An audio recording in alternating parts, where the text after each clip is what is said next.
Hola, buenos días, bienvenidos a todos a clase número 19 y hoy vamos a aprender unas recetas españolas.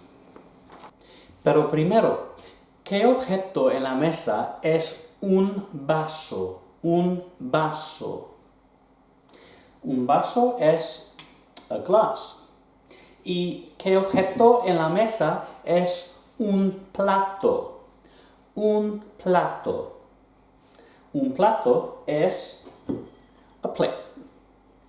¿Qué objeto es un bol o un cuenco? Un bol, un cuenco. Sí, un bol, un cuenco, a bowl. ¿Y qué objeto en la mesa es una sartén? Una sartén. Una sartén es frying pan. Y una cacerola. Una cacerola. Una cacerola es a saucepan. Un tenedor. Un tenedor. ¿Sí? Tenedor, a fork. Un cuchillo, cuchillo. Un cuchillo, a knife. Y una cuchara, una cuchara. ¿Sí? Una cuchara, a spoon. Una taza, una taza. Una taza, a cup. Muy bien. ¿Y cómo se dice en inglés un bol o un cuenco? En inglés se dice a bowl. ¿Cómo se dice en inglés una cacerola? Una cacerola es saucepan. ¿Cómo se dice en inglés un plato? Un plato. Sí, un plato, a plate. Y un vaso, un vaso. Sí, muy bien, glass. Una taza es cup. Una sartén, frying pan. Y este objeto es un cuchillo o un tenedor. Es un tenedor, muy bien. Este objeto es una taza o un vaso. Es un vaso. Muy bien. Este objeto es una cacerola o una sartén. Este objeto es una cacerola. Muy bien. Y finalmente, este objeto es un plato o un bol. Es un plato. In today's lesson, which is all about Spanish recipes, you are going to learn how to make a Spanish omelette, una tortilla española. I'm actually going to make it for you, so you're going to see it being prepared live. The only thing is you won't be able to taste it. You need to make one at home. And we're also going to learn the recipe for huevos rancheros, which is a Mexican dish typically eaten at breakfast time. Job number one for you. I would like you to make a list in Spanish of all of these different objects that we would find in the kitchen, and some of which we'll need when we're making a Spanish omelette. So a list in Spanish, and then could you identify the correct English meaning? And there are all the clues here for you. Okay, hasta luego. Y vamos a continuar en 1, 2, 3. Okay, a spoon. Una cuchara, una cuchara. A glass, un vaso, cup. Una taza, a plate. Un plato. And the word for oven is already here, un horno. And let's move down to a knife. Un cuchillo. A grater, un rallador. A bowl, un bol or cuenco. And microwave, Un microondas. Un microondas. A bit of a weird one because it ends in an S, so it makes you think that perhaps it's feminine and plural, but it's not actually. It's a masculine singular noun. Okay, let's move to fork. Un tenedor. Remember, I've said to you before, it comes from the verb tener, to have. So it's like to have and to hold. Let's go to sieve. Un tamiz. Un tamiz. A frying pan. Una sartén. Una sartén. Add a saucepan. Una cacerola. A bit like the word casserole, isn't it? Una cacerola. Muy bien, continuamos.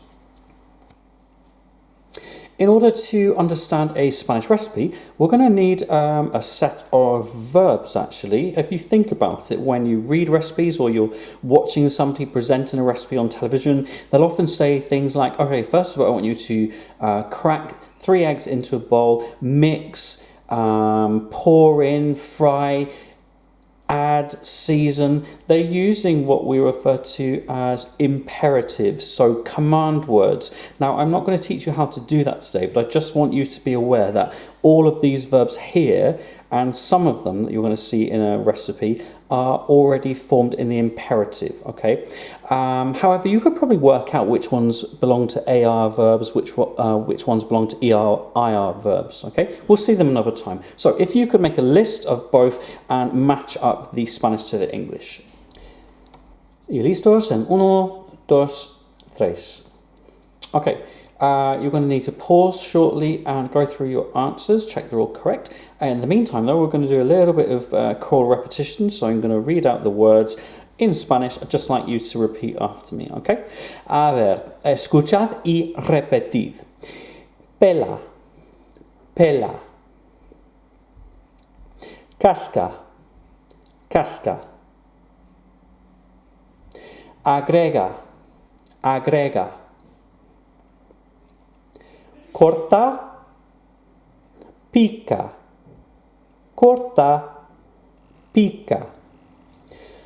Cubre, cubre. Escurre, escurre.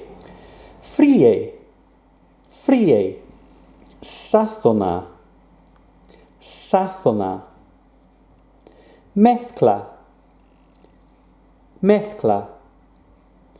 Da la vuelta, da la vuelta. Bate, bate. Coloca, coloca. Pon, pon. Hirve, hirve. Hornea, asa. Hornea, asa. Right, call out for me the English as quickly as you can. Okay, ready? Corta, corta. Cut. Fríe, fríe. Fry. Asa, asa. Roast. Pica, pica. Chop. Cubre, cubre. Cover. Muy bien. And the other way around this time. Peel, peel. Pela. Crack or break. Casca, casca. Flip, flip over. Da la vuelta, da la vuelta. It actually means give the return, okay? That's how we're saying flip over, turn over. Boil, boil. Hirve, hirve. Last one, let's have beat, beat. Bate. Muy bien, continuamos. Moving on, using the imperative verbs that we were working with just now, also the objects we saw at the beginning of the lesson, and in addition to that, some of the food items you've been learning in this unit. Could you translate sentences 1 to 8 for me from Spanish into English? Gracias. Y listos en 1, 2, 3. Okay, número 1. Break or crack the eggs into a bowl. 2. Cover the saucepan with a lid. Remember when we looked at actual tapas, those lovely little tasty dishes, we established that the word actually means lids. 3. Boil the water in a microwave, fair enough. 4. Roast the potatoes in the oven. 5. Season the mixture. This is kind of like a fried mixture, which we'll see shortly with Spanish omelette in terms of the fried potato with onion, with salt and pepper. 6. Peel and cut the potatoes with a sharp knife. We saw the word sharp, afilado, when we were looking at monsters and describing them. 7. Put the tomato, the onion, and the garlic in a frying pan. 8. Fry a fuego suave. Fuego means fire or heat. So we're talking about a low heat. So fry on a low heat for 10 minutes. Muy bien. Y ahora vamos a ir a la cocina y vamos a preparar una tortilla española. Ahora mismo.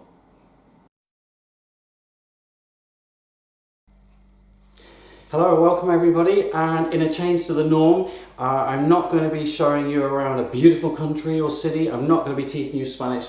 Today I'm going to be showing you how to make the best traditional Spanish omelette. Okay, I realise that is a very bold statement, particularly as I'm an Englishman.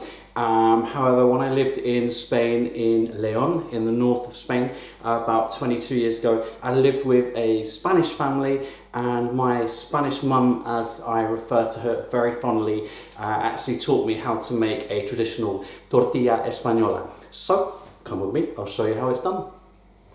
Now, Spanish people are quite rightly very proud and protective of their Spanish omelettes, and dare I say it, there's certainly some competition between different regions. They might actually be a little bit disappointed with some of our English cooks and chefs who claim to make a traditional Spanish omelette and start adding all sorts of vegetables and cheese and meats. You can do that, but that's not traditional. So your traditional tortilla española, or tortilla de patatas, is made quite simply of potatoes, patatas, onion, which is optional, cebolla, eggs, huevos, and lots of good healthy glugs of aceite de oliva, olive oil, and of course some nice seasoning as well. Amounts and measurements always will depend on the kind of products you buy, and you might need to experiment a little bit with this, but usually 3 large potatoes, 1 large onion, and around 6 eggs should fill a pan of this size, which is about 24 centimeters in diameter. And step 1, quite simply, you're going to take a peeler or a knife. You are going to begin peeling those potatoes for me. All done. And next job is to peel the onion. Okay, your next job is to start cutting the potato. This is actually much more important than most people realise, because when you're cooking the potato in the olive oil a bit later, if these slices are too thick, this is great by the way, it's going to take a long time to cook the potato, and it's possible that they're not actually going to cook down enough. So your choice is to either thinly slice the potato like this, or possibly you could almost produce sort of like matchstick kind of sized potato chips, a little bit like this. As long as they're not too thick, they're going to cook nicely. Okay, so you choose the method, and all 3 potatoes need cutting up like so. And there we go, all done. I went with the matchstick approach in the end, just because I think it looks quite nice when the omelette's cooked and you slice through it and you see all these lovely layers of potato. Okay, so next job is to really finely dice that onion. So to dice our onion, we're going to slice lengthways, nice and thin, like so. Don't need to go straight to the end because you want it to all hold together still. And then, quite simply, we turn that around, and nice, small, diced pieces of onion. Perfect. Okay, next job is a good glug of olive oil. However much you need depends on how many potatoes you are going to be cooking. The rule of thumb is that it really needs to just about submerge the potatoes so that it cooks slowly over a low heat, okay? And the first thing I want to do before putting the potato in to cook is just to check that it is warm enough. We don't want the potato to just sit there and sort of stew in the oil. Let's have a look and see if that started bubbling. Oh yes, okay, so that means it's ready for us to add the potato. Okay, and in we go with our potato, carefully. And we're not actually going to add the onion just yet, because the potato is going to take longer to cook than the onion. Oops, I never said I was a cook, did I? Okay, so in with the potato. Make sure there's enough olive oil in there, and don't worry, I know it seems like a lot, but actually we're going to be draining that later, so that's not going to end up in our omelette. Okay, yeah, that looks fine to me, so it's just about submerged. So you're going to need to let your potato cook quite slowly, make sure it's not sticking on the bottom as well, probably for a good 10 or 15 minutes as a minimum. And whilst your potato is cooking in the pan, you need to start thinking about cracking your 6 eggs into a bowl. I'm trying my best not to get any shell. That's 5. One more. And then we're nearly there. Lovely. And I'm going to add a little bit of salt and give them a good mix.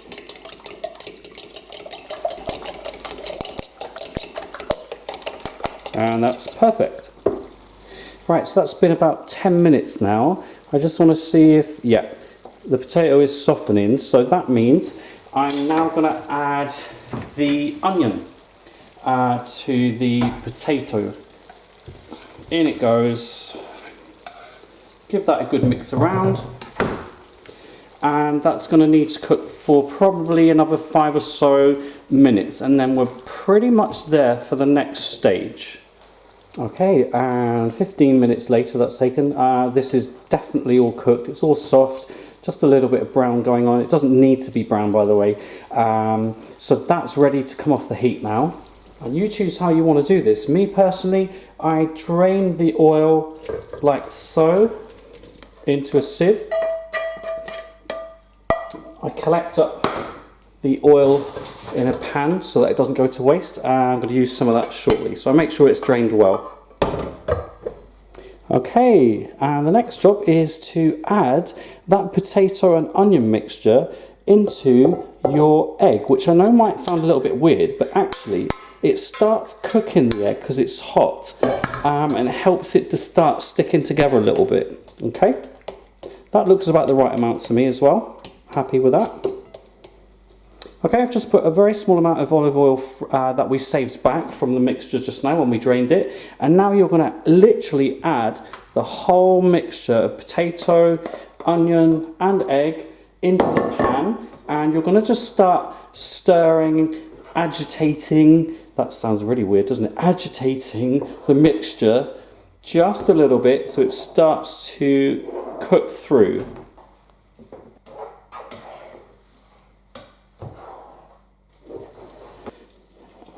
And whilst you're doing this, make sure it's not sticking. So keep pushing it around the edges. It's going to actually help it have that really nice rounded form later. I'm doing this on a low heat, it's a 4. Having said that, my Spanish mum, blimey, she used to have it on a really hot heat, and I've seen other chefs do that as well in Spain, and it never sticks, it doesn't burn. It just hasn't worked for me for some reason over the years. So I do it long and slow. Same outcome. Right, so as you can see, not sticking still, thank goodness, it's starting to hold together much better now. So I'm going to zoom out and show you the bit that most people love doing. I really love doing this, and that's flipping it over. Now the way to do this, you could just put it under a grill or in the oven, that's cheating. Take a plate that will cover the pan, make sure there's no excess oil that's going to come out and burn you. Cover, hand on top, nice and firm, lift, turn, ooh, thank goodness, straight back in. And then we're just going to cook this very quickly, just to brown it off a little bit in the pan, and we're nearly done. Okay, and we are ready. One more time, lid on top, get ready to flip that over. There you go. A finished Spanish omelette. Tortilla española or tortilla de patatas. That smells good.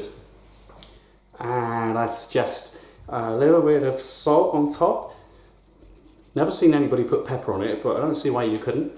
I'm going to let that cool just a little bit. Spanish omelette, I think, is best eaten when it's warm. You can eat it when it's cold as well, but definitely not when it's piping hot. So you're going to have to be patient at this point. Try.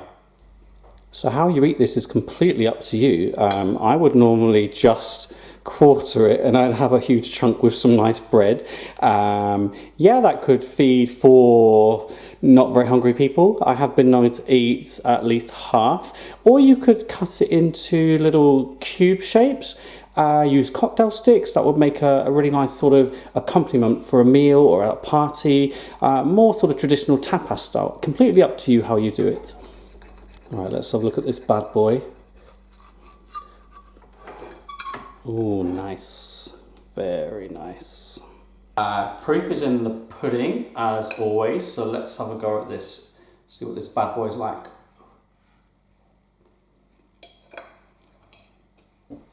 Oh my god, that is so good.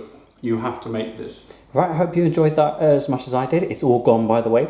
Back to work for us for now, though. So we're actually going to look at this recipe and the method in Spanish. So first job, you are going to translate this for me, which gives a little bit of context about Spanish omelette, tortilla española.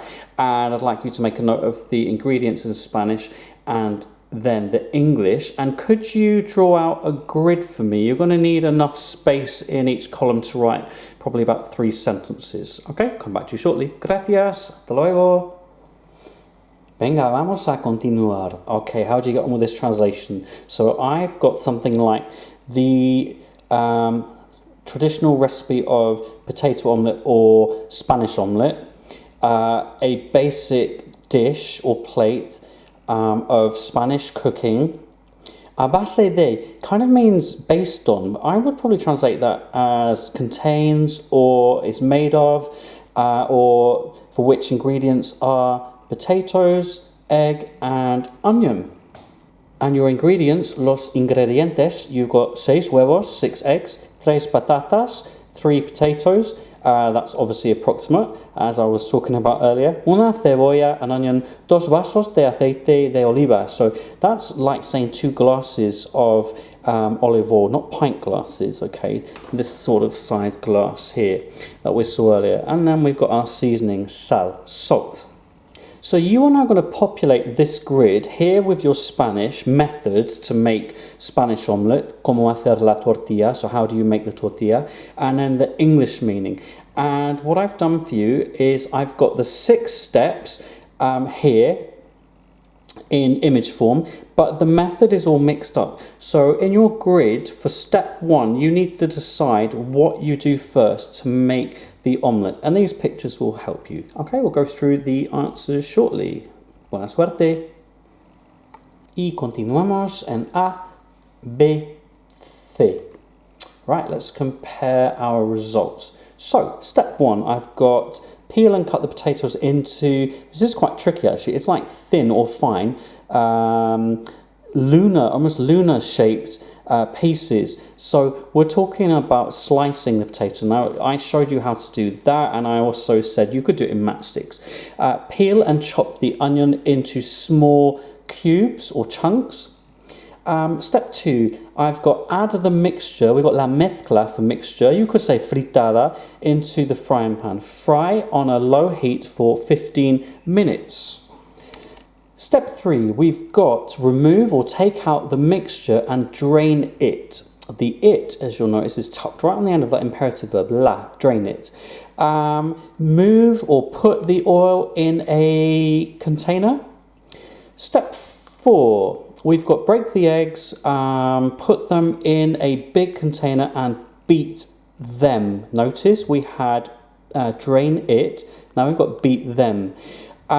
Add the mixture of potato and onion and mix well. Step 5. Interesting choice of verb here. Introduce means introduce. Introduce everything into the frying pan. I guess we would just say pour or put everything in the frying pan. Season to your taste and fry on a low heat for 10 minutes. Step 6, which is my favourite part, separate the edges, the borders. So do you remember when I was sort of trying to keep the omelette away from the outside of the pan, which also gave it its shape? Cover the frying pan with a plate, like so, de mayor diámetro, which means which has a bigger diameter than that of your frying pan. Obviously, otherwise the omelette is just going to go everywhere. And flip it over, my favourite part. For your next task, you're going to be much more independent this time. This is the recipe and the method for making huevos rancheros, which means ranch eggs. It's the Mexican dish typically eaten at breakfast time. I'm not going to tell you too much about it because you can find out yourself. What I need you to do is translate the context into English, work out what the ingredients are, and then translate the method. Now, I'm going to show you the answers to this in our next lesson, which will be lesson 20. But please do have a go at it for now. It does incorporate a lot of the verbs that you've actually seen today, so it would be good for consolidation, okay? Don't go anywhere, it's vocab check time. Find for me the word that means a saucepan. Una cacerola. Find for me the word that means a cup. Una taza. A bowl. Un bol or cuenco. A frying pan. Una sartén. Some verbs that we've seen. How would you say peel? Pela. Cut. Corta, bake, hornea, put or place, pon, on a low heat. Okay, it's going to be one that's got more than one word, isn't it? A fuego suave. Okay, you are done. I hope you enjoyed that. We are going to move on to a new unit of work the next time, all about exploring Spain. Until then, hasta luego. Adios.